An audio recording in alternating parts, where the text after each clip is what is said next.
Hi friends, this is Uma.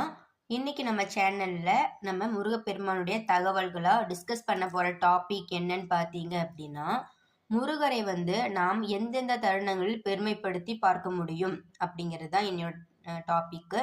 So இதை நான் கரெக்டாக சொல்லணும் அப்படின்னா, முருகரை எப்படியெல்லாம் நாம் பெருமைப்படுத்தி பார்க்கும் தருணங்கள் மற்றும் அதற்கான நிகழ்வுகள்.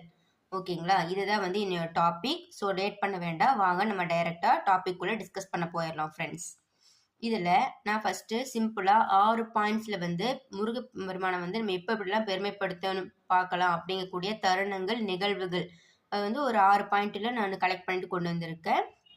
ஸோ அது இன்றைக்கி நான் உங்கள் கூட வீடியோ கூட ஷேர் பண்ணிக்கிறேன். ஸோ நான் 6 பாயிண்ட் இன்றைக்கி ஏன் எழுதியிருக்கேன், அது எதுக்கு நான் செலக்ட் பண்ணியிருக்கேன் அப்படின்னா, முருகப்பெருமானோட எண் 6. ஸோ அந்த 6 நான் மைண்டில் வச்சுட்டு ஸோ இந்த 6 பாயிண்ட்டை